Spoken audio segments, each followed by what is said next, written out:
That's right. Bear down, Bears fans. It's time for another edition of the Chicago Bears podcast, Bears Banter, powered by Second City Gridiron. Bill Zimmerman with you. And speaking of being powered by Second City Gridiron, make sure you pick up your Second City Gridiron merch. Of course, just search Second City Gridiron merchandise and the Google page. You can search my Twitter feed. There's a link to it as well there. Make sure you check out the merchandise. Thank you for a couple of the Bears Banter purchases. We've got Bears Banter merch out in the wild. It's great to see. Enjoy that mug with your coffee. Get the shirt on, get the hat on. I've got merch heading my way here eventually as well. It will be worn in New York amongst the Giants fans and the Jets fans and the Justin Fields fans. Whew. They are still out there. It's unbelievable. Maybe we'll talk a little bit about Justin Fields here in a little bit, but let's talk about it. And let's talk about this Monday Night Football game coming up with the Commanders. We've got a great guest on this podcast. It's Joe Theismann, the longtime Washington quarterback, of course, longtime ESPN commentator. You've known him for years and years, Notre Dame alum, plenty to get to. I want to talk to Joe about the 85 Bears because the Washington played the 85 Bears. I never know if I'm allowed to say the team name that it was in 1985. So I just say Washington, but we all know what the team name is, but I'm trying to make sure I keep everything on the up and up. But yes, 1985, Washington lost to the Bears 45-10. Joe was in that game, got beat up pretty good by the 46 defense. I want to ask him about that game. I want to get his perspective on the Hail Mary and how it unraveled the Bears season. I want to talk to him about Caleb Williams, what he thinks of his development, and of course, what the Commanders are this season, and preview this game coming up on Monday Night Football. So plenty to do with Joe, but before we get into it, let's talk a little bit about this game coming up on Monday Night Football. Obviously, we did the podcast last week. Not much has changed with the bye in between. We did the podcast last week. No guest on that podcast. You can go and check it out. That's got all my thoughts on the Raiders and Ben Johnson and plenty to get to there. So with this Commanders game, yes, I'll give a prediction at the end of the podcast, but I want to talk to it in a bit more of an interesting way. And I wrote about it at Windy City Gridiron, and that is that Chicago Bears fans owe the Washington Commanders a debt of gratitude. They owe them a thank you. And it's a weird thing to say because we were all devastated at the end of that Hail Mary football game, as we should have been, the 4-2 Bears, and everything collapses at that point. But it's that collapse that was needed. What they did is, you have a home structure and you chip away at the outside of that structure, and then you find out that you got termites or you got wood rot at the foundation and the framework of the house. And once that is exposed, the house crumbles. And that's what happened to the Chicago Bears last year. It was a house of cards, and it crumbled when the wood rot was exposed by the Washington Commanders. And we see just what those players thought of Matt Eberflus, and they had no faith that they had the right coach and that they were going to win the games when the coach needed to make the decisions, because he didn't make the right decisions against the Commanders. The Packers game, the Lions game, all the things where everything fell apart because the head coach wasn't making the right decisions. And the players knew that was going to be the case. And that's why they stopped believing altogether. And that's why I really think things fell apart. But Matt Eberflus needed to be fired. Let's play this out a different way. Let's say that Hail Mary falls incomplete and the Bears are 5-2 and they are excited and they have that energy that they escaped and they beat a good Washington team and they are 5-2 on the season. Then they have New England and Arizona coming up, two not very good football teams. Drake May had barely played at that point. Arizona is never a particularly good football team. Do you think a Bears team giving full effort and everything they could have been, do you think that that team really loses? At worst, they split those two games. At worst. And they're at 6-3. Probably going to win both those games. And they're going to be at 7-2. And then maybe when you're not thinking about the next mistake that's going to happen, maybe they don't lose that Packers game on the Cairo Santos blocked field goal. Maybe they're 8-2 at that point. Who knows what would have happened? But the Bears, when things start rolling downhill and everything's going well, that momentum builds and it picks up a lot of steam heading downhill. And the Bears could have won 8, 9, 10, 11, who knows how many football games last year and potentially made the playoffs. Even if the Bears missed the playoffs at 8-9 or 9-8, do you think Matt Eberflus is getting fired? I don't. But the season didn't go that way. It unraveled thanks to that Commanders game. And because it unraveled, Matt Eberflus got fired. And because Matt Eberflus got fired, Ben Johnson is here.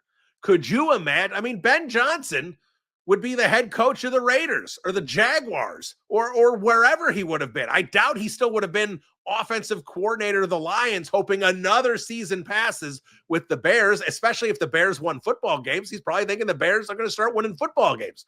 But would you rather have Ben Johnson and Caleb Williams or Matt Eberflus, Shane Waldron, or a new offensive coordinator if Shane Waldron got fired and Caleb Williams? This isn't even a question. So when we look at big picture, yeah, there was a lot of pain in that 10-game losing streak for fans. I am not trying to sugarcoat anything and be like, hey, chip on the shoulder here. We should be excited that the Bears lost to the Commanders because it was painful. It was brutal. There's a lot of yelling and screaming on this podcast last season talking about Matt Eberflus and all the poor decisions he was making and the players not holding themselves accountable. I mean, everyone wants to put everything on Matt Eberflus. I still put some of it on the players. The players have to hold themselves accountable. Otherwise, if it was all Matt Eberflus and the players were ready to play, that would have looked better with Thomas Brown, and it didn't. It looked worse.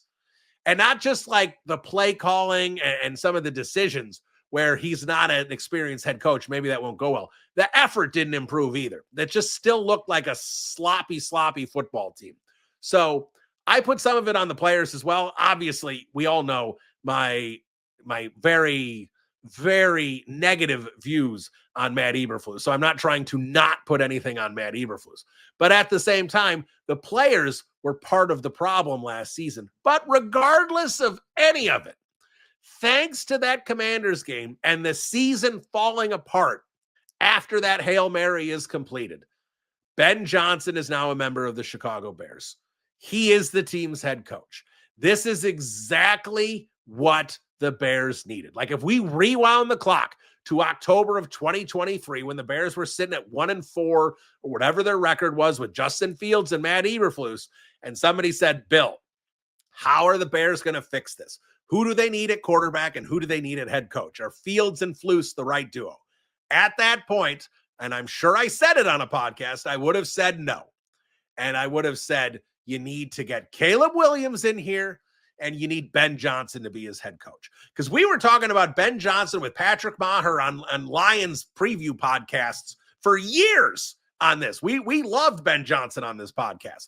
So that is 100% where I have been for 2 years, is that it needed to be Ben Johnson and Caleb Williams. Now, as a Bears fan, of course, I didn't expect that to happen. I expect the Bears to end up with crap because that's what they always do. They get crap. But somehow, some way, they ended up with Ben Johnson and Caleb Williams. And here we are. The Chicago Bears have the right quarterback and right head coach in place. And we'll see if this thing can finally come together like it needs to for the Chicago Bears to be a perennially good football team, maybe a great football team, but a year in and year out playoff contender. You need the coach and you need the quarterback, and the Bears finally have it. So for this Commanders game, for all the grief ever, it's too soon. I don't want to see a picture. No. All I can say to the Washington Commanders is thank you. Thank you for winning that game, for exposing the rotten foundation of this team and getting Ben Johnson in here as the head coach after he spurned you. And he did it to you, and you ended up with Dan Quinn. So thank you for that as well. Thank you for not landing the plane on Ben Johnson. Couldn't have worked out perfectly. The Washington Commanders everything we needed as Bears fans, thanks to them. So I don't have a lot to say here. I want to make sure I get to Joe. We'll do a little bit of a mailbag, but I do want to say, because I probably did something I shouldn't. But at the same time, I couldn't help myself, because it still sits there. Now, when you're on social media regularly and you're in the media, you're going to get criticized by fans. And that's going to happen. That's going to be a part of it. And when you're a big loudmouth like me, you're going to get more criticism than the guys who are mild-mannered and kind of toe the line and say, if maybe this happens, this would be good. If that happened, maybe this won't be as good. And they just kind of are wishy-washy on everything. That's not what you get with me. That's not what you get with this podcast. You're going to get opinions. Sometimes my opinion is in line with everybody else's. And it'd be no crap, Bill. Everyone else thinks that too. Well, that's my opinion, so I'm going to share it. Sometimes my opinion runs counter with just about everyone else, and I'm going to give it to you. And you're going to sit there and be like, shut up. You don't know what you're talking about. And that's fine. That comes with the territory. But with the, as people call it now, the social media civil war between Caleb Williams and Justin Fields and what the Bears should do in the hall and all that nonsense, my mentions were toxic for months. I'm not going to pretend, and I talked about it previously when Justin Fields did eventually get traded. It was brutal to sit there and talk about anything about the Bears, and people saying, I hate Justin Fields, and I just want him to fail, and all. That wasn't the case. I was through the moon that they drafted Justin Fields. We had special podcasts about Justin Fields being the savior of the Chicago Bears. I said that Justin Fields was going to be the Bears' greatest quarterback since Sid Luckman. I was a believer in Justin Fields. But then you watch him play, and maybe the Bears stunted some of his growth. Maybe it just wasn't for Fields in terms of being the type of quarterback that he needs to be at the NFL level to be successful. I'm not going to get into any of it. But what I do know is where Justin Fields is now is not good enough to be a quarterback. Best athlete in the NFL at the quarterback position, bar none. He is the best athlete. He's better than Lamar. He's better than Caleb. He's better than Jayden Daniels. Whoever you're going to throw at, he is the best quarterback athlete in the NFL probably ever. I think he's probably more athletic than Vic. He's at that kind of level. Randall Cunningham, he's at that kind of level of athleticism. But you got to be able to throw the football. And he has arm talent, but he doesn't want to throw in the middle of the field. He doesn't want to process at certain speeds. We're seeing it now with the Jets. He has two targets. He has his main guy and his dump-off guy. His dump-off guy is becoming Mason Taylor, the rookie tight end, and obviously he's got Garrett Wilson. Just like it was his first with Darnell Mooney, and then he was dumping off to Cole Kmet. And then it became DJ Moore, and he was still dumping off to Cole Kmet, and Darnell Mooney vanished because he is limited. He cannot get through a full field of progressions. He looks for his favorite guy and then his safety valve, and that's all he is. He is a two-read quarterback. Better than a one-read quarterback, but he's a two-read quarterback, and you can't be successful as a two-read quarterback. So on the Jets game, with their offensive output they were having for most of the game against the Dallas Cowboys, I may have tweeted a couple things I shouldn't have about the Justin Fields hype, because it still sits there. It's still just burning a little hole in the side of my stomach, a little ulcer, thanks to all those Fields fanatics and everything they had to say about Justin Fields and Caleb Williams and those people who didn't think Justin Fields was the guy. And, and I'm not saying that Caleb Williams people didn't attack Justin Fields people and call them idiots as well. There was plenty of mud being slung everywhere. But all I'm sitting here is trying to host a podcast and sit there and say, Justin Fields isn't the guy. Caleb Williams will be the draft pick. Justin Fields is going to get traded. All the things I said that all came true. They all came true, but I was the bad guy. So, yes, I may have taken some shots at Justin Fields. Maybe I shouldn't have. But at the same time, you see what's happening with the Jets franchise and Jets fan base, and they're all sitting there with the Justin Fields believers, and they think Fields is the truth, and they think Fields is the guy. And at the end of the Cowboys game, he had 280 yards and 2 touchdowns after he threw for like 200 yards and 2 touchdowns in the fourth quarter when they were down 30 points. So Garbage time stats do not matter. It was like Geno Smith against the Commanders a couple weeks ago when he did the same thing. He had an awful game, and then he had a great fourth quarter against the prevent defense. So you got to be careful when you just look at box scores. Justin Fields is a great athlete, but because of who he is as a quarterback, he limits an offense significantly in terms of what the offensive coordinator can and can't do because of his limited passing ability. And that's what's going on with the Jets. And it is not Justin Fields' fault that the Jets are winless. It is not his fault only, but he is part of the problem. It is not his fault the defense hasn't been as good. It is not his fault that Aaron Glenn has made some mistakes. It is not his fault in any of that stuff. But it is his fault that he was atrocious in week 2. And I want to sit there. I don't want to say it's his fault that he got hurt, but that is part of the Justin Fields experience, that he missed a game due to a concussion. That happens with Justin Fields regularly. So when we look at the big picture of Justin Fields, the Jets are getting the Justin Fields experience. You're getting a great athlete who tends to get injured, who's a limited passer, who will do some dynamic things with the football because of his athleticism, but play to play, down to down, drive to drive, quarter to quarter, game to game, he is not going to be the quarterback that's going to be able to lead you consistently to victories. It is not a coincidence that whatever the stat is, Justin Fields is 0-25 or whatever he is when teams score 20 or more points. That's a damning statistic. You want to say quarterback wins are not a category and not a statistic, that's fine. But when you have that big of a sample size, you have to start looking at the quarterback a little bit. So, yes, Justin Fields is the Jets quarterback. This is a Bears podcast. We don't need to talk about Justin Fields. But at the same time, when I got dragged for as long as I did because I was willing to criticize Justin Fields when he deserved to be criticized and willing to say the right move here, now that the Bears have the number 1 pick, is pivoting to Caleb Williams. And remember, like I said, this was not a Caleb Williams or Justin Fields conversation. That's what Bears fans made it out to be. Justin Fields was not going to be the Bears quarterback in 2024. The question was Caleb Williams or a different rookie. That should have been the conversation they were having because the Bears were moving off him. Now, as it turns out, Ryan Poles did not care to look at anyone else. He was looking at Caleb Williams and only Caleb Williams, and he may have peeked at J.J. McCarthy. But did he look at Jayden Daniels? Did he look at Drake May? Did he look at anyone else? No, he did not.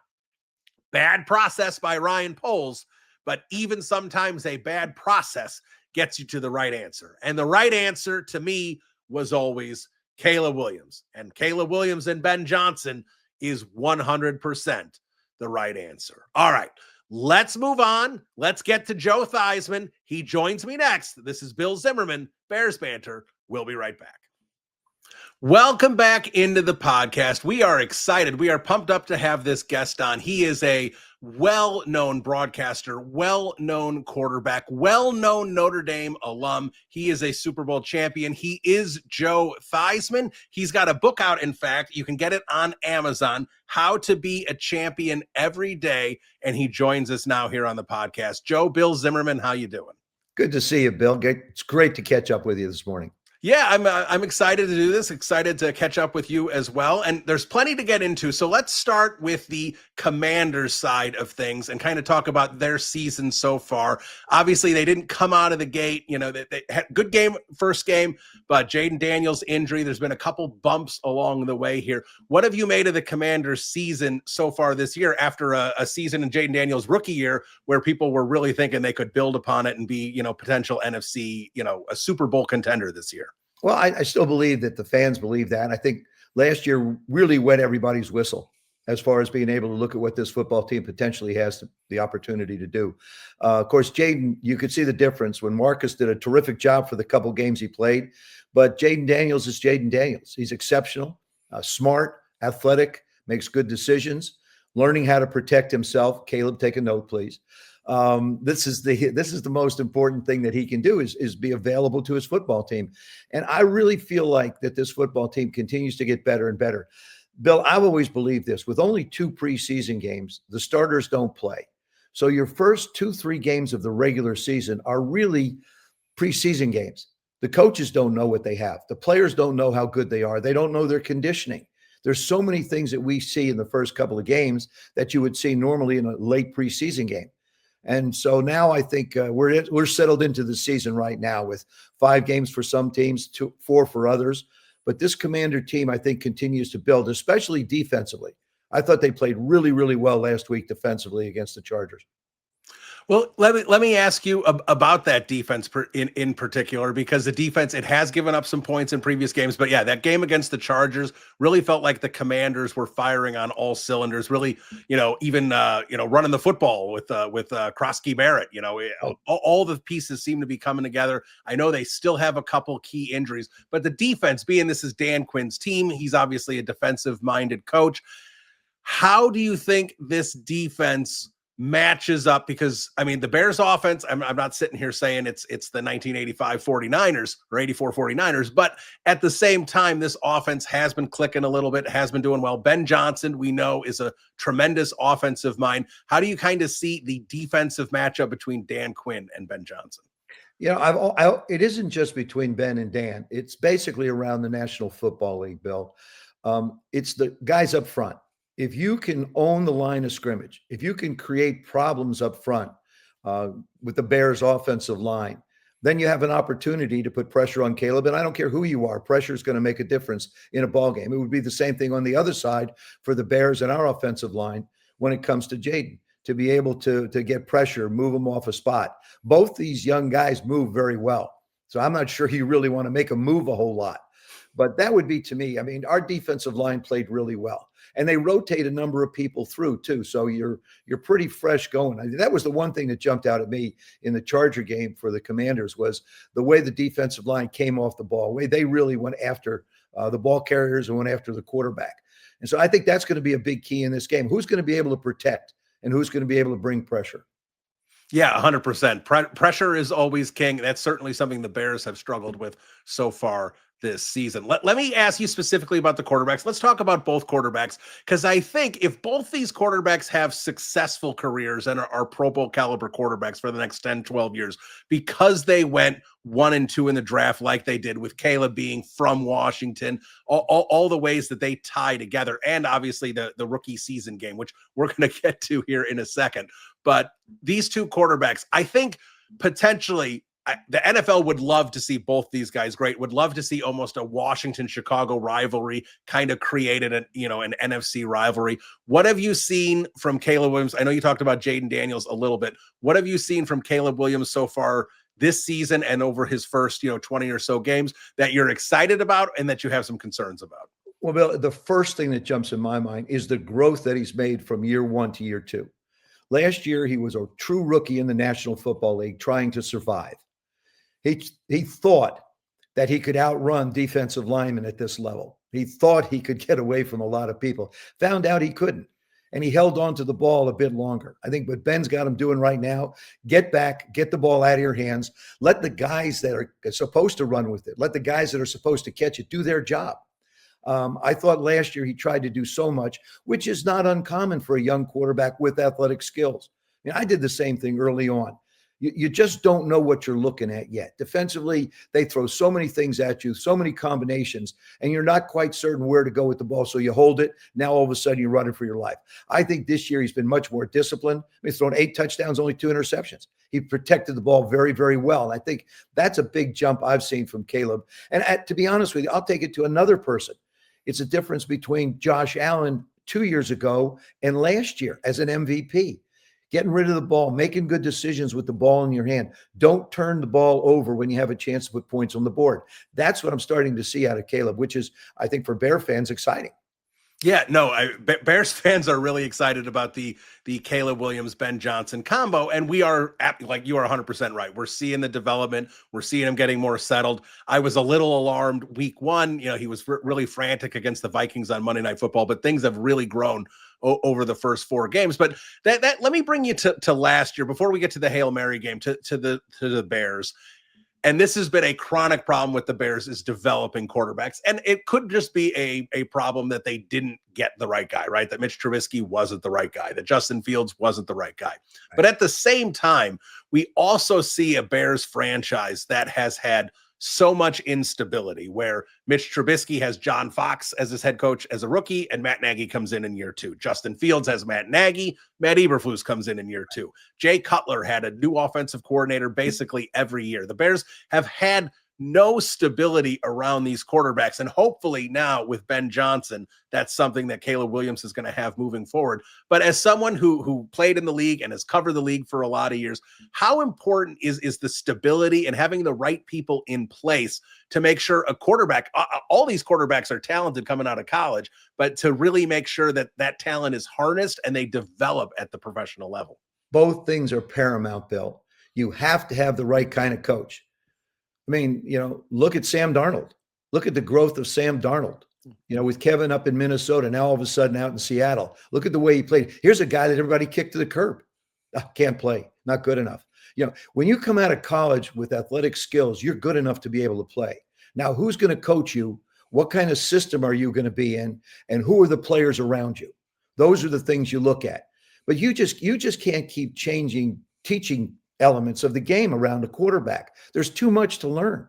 There's too many things that you have to learn. There's too many things that you have to process. There aren't enough hours in a day to be able to cover the things you want. So that growth has to come on a gradual basis, but it can't be growing with somebody once, then growing with somebody else, then growing with somebody else. If you're constantly changing systems, you gain no continuity and consistency. That was the big thing in Washington. I'll transition for a second with Cliff Kingsbury staying there, instead of going on possibly and moving someplace else out of Washington. For Jayden Daniels, that was paramount for him to be able to have the same coordinator, same play caller, and then you add the pieces around him. And so two things you mentioned, the stability is so important. And who's calling the plays? What kind of offense do you want to run? This is the thing that impressed me about Cliff so much, is the way he gets Jayden into a game. I think back when Joe Gibbs called our plays, we had certain ways to start games to get me comfortable, to get the running backs comfortable, get the line comfortable, get the wide receivers comfortable. I mean, Art Monk had to get the ball in his hands in the first 2 series, or he's like a right fielder. They're just, think of the wide receivers. They're lined up away from everybody. and if you leave them out there by themselves for a quarter and a half, their mind's going to wander a little bit. They're not going to be as focused. And so those things are so important when it comes to trying to put together the team you want, but the teaching habits for the quarterback. All right. So since we were talking about last season a little bit and their rookie seasons, Jayden Daniels and Caleb Williams, let me ask you about the Hail Mary game, because that was a disastrous game for the Bears, and really the pivot point of the season. That was a 4-2 football team. Everything unraveled after that game. Obviously, Matt Eberflus gets fired. Thanksgiving weekend, they have a 10-game losing streak.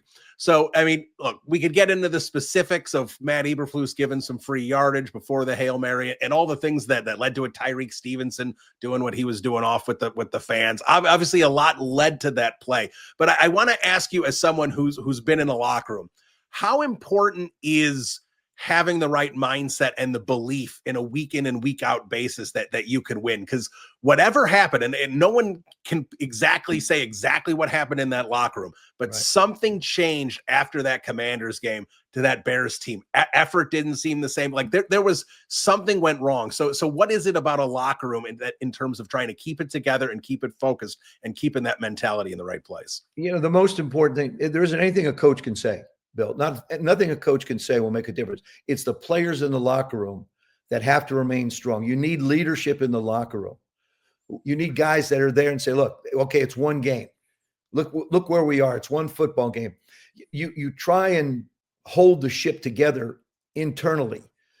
Coaches are going to say what they're going to say. They're going to do the things they need to do. But internally, you have to look at one another and say, okay, what do we need to do? What do we need to do not to let this happen again? You could see the air come out of the balloon for the Chicago Bears, and you could see it start to inflate for the Commanders. I mean, the Commanders, the last 5-6 games of the season, they were all 1-score games. They were, the Chicago Bear game, the Hail Mary. Then you get the Eagles. And then you get the Cowboys. You have different games that were really, really spurred on by the Bear game. A belief that no matter what happens, no matter what the score is, it's not really over until the final tick of the clock goes. And I think for the Bears, it was like, my gosh. And for the Commanders, it's like, yeah, we can do it. And it starts to, it was a momentum game for both teams. One positive, one negative. Yeah, it really felt that way. And let me ask you, because look, and I agree with you. I think the players have to hold themselves accountable. I talked about it a lot last season. After Matt Eberflus was fired, things actually seemed to get worse in terms of scores and point differential and everything. It did not improve, where you said, well, if it was the coach's issue, then things should improve. Now, again, I was not the biggest fan of Matt Eberflus. I criticized him plenty on this podcast. I'm not giving him a pass, but I will say the players really seemed after that, and you kind of heard it after Eberflus was fired, that kind of gently pointing the finger at the coach. And I know that's a dangerous thing to do, but it seemed to be a lot what the players were doing. It seemed to be that they lost the belief that the coach was the right guy. Now, obviously, you got to play for Joe Gibbs, not really an issue there in Washington for you as a veteran there. But how about having the right coach in place and making sure the locker room believes in them? Well, I think having the right coach is so vitally important. I mean, it's the leader of your football team. Quarterbacks lead on the field, coaches lead the organization, basically. And if you don't have the right personality, the right individual, it makes it tough to win in the game. It makes it tough to win at any level, and especially at this one. And winning has a way of building momentum. Losing has a way of building momentum.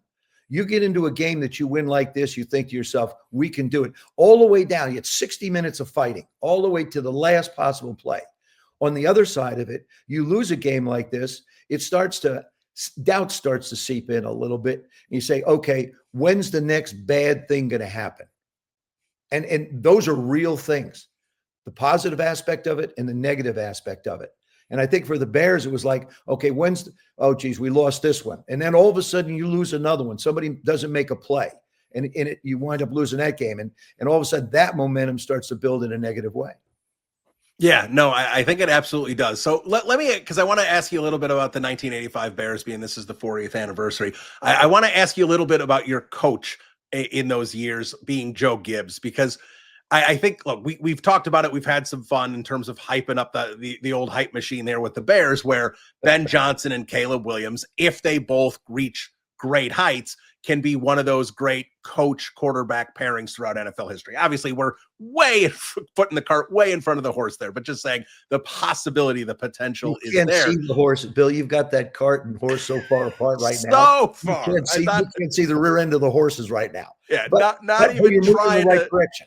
Not even trying to put it there. But I will say, throughout history, we've seen the great quarterback coach. It seems like almost every great coach, Vince Lombardi, Bart Starr, Tom Landry, Roger Staubach, Brady and Belichick, Walsh and Montana. There's so many of those. And then you get to Joe Gibbs, who won 3 Super Bowls. And I'm not saying that he had bad quarterbacks. He had excellent quarterbacks. You were an excellent quarterback. Mark Rippon won an MVP. Doug Williams was a very good quarterback. But the fact that he won 3 Super Bowls with 3 different quarterbacks, had his system, had obviously the offensive line was a key. John Riggins. There were plenty of good players, great players, Hall of Fame players. But the fact that Gibbs was able to do it with different quarterbacks, what was it about Joe Gibbs that made him such an outstanding coach? And something else, he did it with different running backs too. People don't realize that. True. He did it with 3 different running backs winning championships. The system that he put in place and the people that he chose to teach us. That's the other thing. What does a staff look like? Coaches today have a difficult time coaching a football team. You have to rely on the assistants to deliver the message, to deliver the system, to get players to understand the system, to motivate the system. As a coach, you're one individual. You can create concepts, you can create situations to work in, but it's your assistants that make a difference. And I think choosing the people around him was a big key for Joe. Guys he was familiar with, guys he knew could get his message across. And then it was an inventive time. Just as the Bears 46 defense was inventive when it came to the National Football League, what we took the 2 tight end offense to was another level. As a matter of fact, Joe was one of the few people to be able to go against the 46 defense. Instead of trying to block it up, they just ran it to 2 linebackers. That was part of the key to being able to be successful against the Bears. And I'll tell you something, that front 7, that entire 11 football team, the 11 players on that football team for the Bears is the greatest combination of athletes I've ever played against.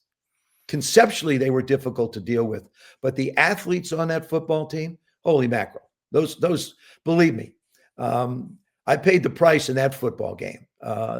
Just trying to figure out where they were coming from, who was coming. Eventually, they wound up on top of me, so I knew where they wound up, but I wasn't sure where they were coming from half the time.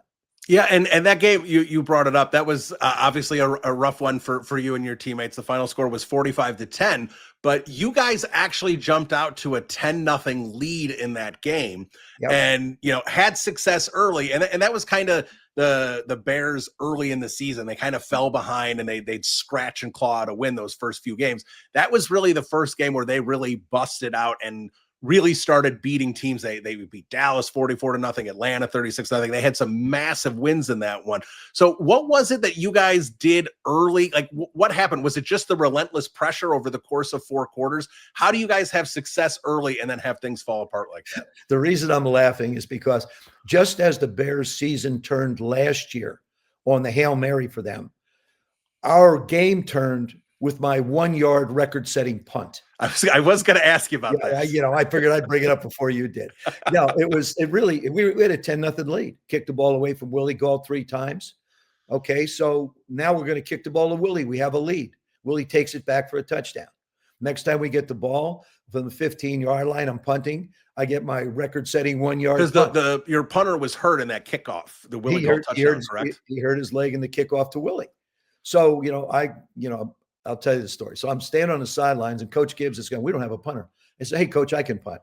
He says, you can what? I said, I can punt. He says, fine. Next time we punt, you punt. We get the ball. We get the 4th down on the 15-yard line. I'm standing on the goal line, and I've got visions of Danny White because he's quarterback in the Cowboys and he can punt. Ray Guy, my leg 4 miles in the air, my arms spread like a big swan. I mean, I had all these visions, right?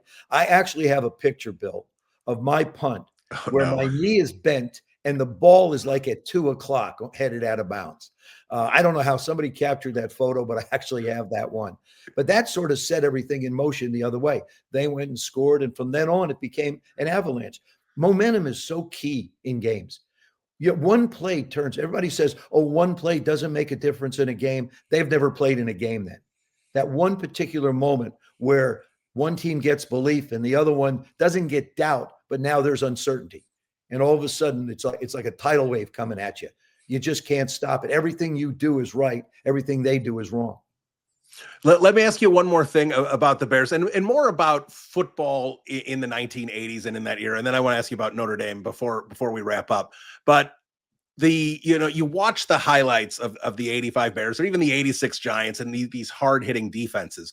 And these plays are legal. These are not, unnecessary roughness. These are not penalties in 1985. But I feel like if they did the exact same tackle in 2025, players would be arrested. Yep. They've made a lot of changes for safety and, the game, trying to make the game safer. I'm not complaining. These are the right moves to make. But just for the younger fans who didn't see football 40 years ago, what was the difference like in terms of playing how it is today versus the kind of violence that there was 40 years ago? See, I would suggest to all young fans out there of football, go back and look at that era in the 80s and take a look at the way guys were hit. Look at the way guys hit other people.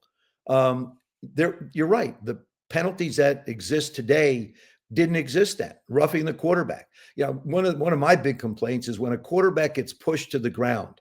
That is not roughing. That's something they need to seriously take a look at because you're gifting 15 yards to an offense where it really isn't necessary. You're asking guys in a split second to turn their mind off and stop. I think there are things in the game right now, and I'm all for safety as well, but there are things in the game right now that just don't make sense. And, we're sort of in a common sense way in society today a little bit more. I think we ought to carry it over to football. But I would recommend young people to watch a game and see how many plays, how many hits that were delivered on both sides of the ball that would be considered penalties today. It was a different game. And I tell young guys even this today, don't count on the officials to protect you, especially young, like with Caleb and with Jayden, 2 young quarterbacks that run a lot. Don't expect the officials to protect you. When you head towards Adam, don't slow down when you're running towards the sidelines. You run through that white strip that's over there. You don't sort of slow down a little bit at the sidelines because it takes one hit to take you out. For them, it's a 15-yard penalty. For you, it could be career ending. So this is where you really need to be smart at this day and age. Even though they want to protect you, don't count on them protecting you. Yeah, 100%. So let me ask you about Notre Dame, obviously famous Notre Dame alum. Not the start of the season anyone Notre Dame would have wanted, but obviously a lot of Chicago people are Notre Dame fans with the proximity there. What is your outlook on the rest of the season here? Can Notre Dame fight their way back and get in the playoff? And I also have to ask you about Love. He's a phenomenal running back. Bears want a new running back, and he is the guy Bears fans have circled, fingers crossed, that he might be available there in the first round, and the Bears could add him to the roster. I think there's a lot of teams that have got Jeremiah circled. Being able to watch him play, I was at the A&M game, and I was at the Boise game, and I've been at other games when he's played. Phenomenal combination as a player. Speed, strength, size, quickness. And, of course, Saquon Barkley created a phenomenal thing in football when it comes to jumping over people. You know, every running back thinks they can hurdle, tall buildings in a single bound, but he catches the ball very well too. I mean, he does everything. I agree with them. We started sort of in the hole a little bit last year. Of course, we started this year. The Miami game, one great catch in the end zone for a touchdown was a turning point in the game. The fourth down catch in the A&M game was, again, a turning point. We've really had two, maybe three plays in the course of this season that have really changed it, but they played well coming back up to 16 now as ranking goes. And so we just keep climbing, and the team ahead of us, they keep losing. That'll be fine. We keep moving on. You've got to get inside the top 12. That's basically it. And the way Notre Dame is playing right now and the growth of C.J. Carr is exciting. He's a redshirt freshman, really learning how to play the game. We started with Ohio State a few years back when Tyler Buckler was the quarterback. Now we start in Miami with CJ. And CJ has continued to get better and better and better each week. And I think Mike Denbrock is figuring out what he has. In this day and age with the portal, Bill, it's tough to keep quarterbacks. It's tough to keep any athlete in any team, whether it's basketball, baseball, football, men's, women, it doesn't matter. So we'll hopefully have him for at least a couple years. All right. Well, before we wrap up, Joe, let me ask you about your book, How to Be a Champion Every Day. I know you said it's available on Amazon, but tell everyone a little bit about the book and what you tried to accomplish with this one. Well, first of all, I've got stories about my career in there. I've had friends, General Powell wrote something. I have other friends of mine that are business leaders. What I did is I took a look at the relationship between the world of sports, the world of business, and our own personal lives. And that's basically the essence of the book. Football is a microcosm of society. And it's the same thing about businesses. It's not just a football book, but yeah, I talk about the 1-yard punt. I talk about my name being changed from Theismann to Theismann at the University of Notre Dame. I talk about my relationship with Coach Gibbs and some of the things that we went through. But it's more of a business book almost than a football book, but it's got football stories in it. And some incredible people like Joey Bozick, who's a triple amputee, who's a jiu-jitsu champion now down in Dallas, someone who influenced my life when I had a chance to be around him, teaching people that, you decide what you want to become in your life. Don't let other people tell you that you can or cannot do something. You decide that. You make that decision. And different people like that in my life that have been incredibly influential. All right, so there you go. How to Be a Champion Every Day, available on Amazon. Joe, thanks for so much time. Really enjoyed the conversation, and best of luck to your Commanders starting on Tuesday. Thanks, Bill. I appreciate that and look forward to our Monday night win. All right, there he is, Joe Theismann. That was a fun conversation. If you are a younger listener of this podcast, you may not know a ton about Joe Theismann. I'm sure you probably know the name. Joe was covering the league as a broadcaster, did Sunday Night Football on ESPN forever before, obviously, things change up. Obviously, that's now on NBC. But, great quarterback, Pro Bowl caliber quarterback, not a Hall of Fame quarterback, but a Pro Bowl caliber quarterback for several years. 85 was actually his last season. Later in that season was the gruesome injury with Lawrence Taylor. He never played again after that, but he's an excellent quarterback, and he's an excellent conversation, excellent storyteller. Thought he'd be someone different to get on, talk a little bit about this Commanders game on Monday Night Football, get a quarterback's perspective on Caleb Williams and Ben Johnson.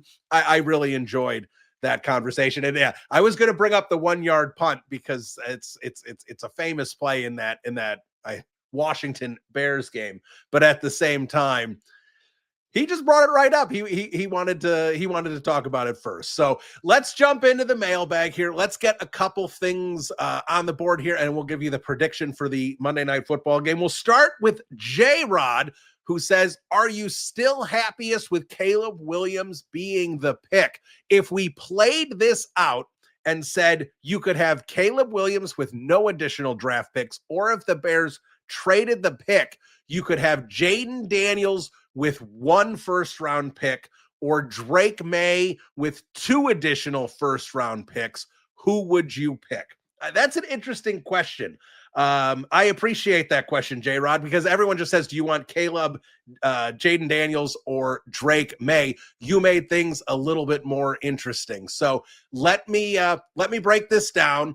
Let's obviously, I would still take Caleb Williams, and I'm not going to beat around the bush on that, because to me, you always pick who you think is the best quarterback, regardless of draft capital. Like if I said, would you rather, and obviously this is an extreme example, but would you rather have Kyler Murray, and if you're the Buffalo Bills, would you rather have Kyler Murray and 4 first-round picks, or would you rather have Josh Allen? Of course, you'd rather have Josh Allen. So to me, when you're selecting quarterbacks, you select who you think is going to be the best quarterback. And if the Bears had Drake May as their number 1 pick and wanted to trade down because they had May as their best guy, then 100% you go and do that. But if Caleb Williams is the assessment, let's not talk about Ryan Pohl's assessment here. If Caleb Williams is the assessed best quarterback available, you take the best quarterback available. And I still think Caleb Williams has the best upside. I think Jayden Daniels and Drake May are both going to be excellent quarterbacks. I think you've got 3 excellent quarterbacks in this class. Bo Nix, Michael Penix, these other guys, JJ McCarthy. We'll see. I'm not as big of a Bo Nix fan as a lot of other people. He's having a good career so far. I think a lot of it is Sean Payton with some smoke and mirrors. But, I mean, Bo Nix is obviously good. The question is how good is Bo Nix? I think this quarterback class has a chance to be one of the all-time great quarterback classes. We talk about 83 with Elway and Marino. We talk about 04 with Roethlisberger and Eli. And I think people are going to start talking about that 2020 draft as well with Burrow and Herbert and all those guys. So you've got a couple different classes, but I think that 2024 class is going to be up with them. So yes, I still take Caleb Williams, but if I would take Drake May and 2 first-round picks over Jayden Daniels and 1 first-round pick if you were going to have me pick. All right, Bear Down says, concerns about the defensive line. I just don't think they're going to have it all season long. Do you think Dennis Allen can turn it around? All right, Bear Down. I have concerns as well. I don't know exactly how this defensive line is going to play out because you've got warts on it. Now, Austin Booker, the practice window has opened. We'll see if he generates a little bit more pass rush than they've able to produce from the outside. Grady Jarrett has been banged up. You would hope Shamar Turner, as the season progresses, will get more snaps and will continue to improve. So there's reasons to have some optimism. But overall, Andrew Billings just does not seem like a fit in Dennis Allen's defense. We haven't seen much from Turner at this point. Chris Williams is just a guy. Odangbo and Sweat are not producing like they should based on their salaries. There are a few issues 100%, and I just don't see a lot of hope that a lot of this is going to get better. Javon Dexter has had some excellent games as a pass rusher, but they're not stopping the run as a unit too well. There's some issues there. We'll see if TJ Edwards is back and there's a little bit better linebacker. Kyler Gordon comes back, a little bit better secondary, if that will help the defensive line a little bit when those other units are stronger. But overall, I just think this defensive line, I thought it was going to be a strength, especially in the middle. I really thought the defensive tackle group was going to be really good. It hasn't been great. We'll see if it gets better with Grady Jarrett getting healthier and Shamar Turner developing. So fingers crossed there. Joe O, what do you think the Bears' record will be heading into the Eagles game? Things get really rough at that point in the season. Hopefully the Bears will have a pretty good record.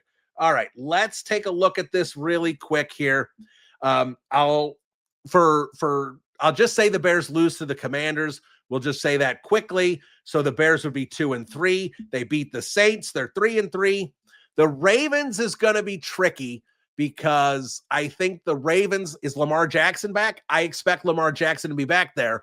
Now, the Ravens are unraveling, and certainly the Bears can win that one. But if Lamar Jackson's back, being that game is in Baltimore, I think you can't just assume the Bears are going to win that one. So what I'll do is I'll say the Ravens and the Bengals, those are 2 road games. I will say the Bears split those games. So they'd be 4-4 at that point. They beat the Giants. They'll be 5-4.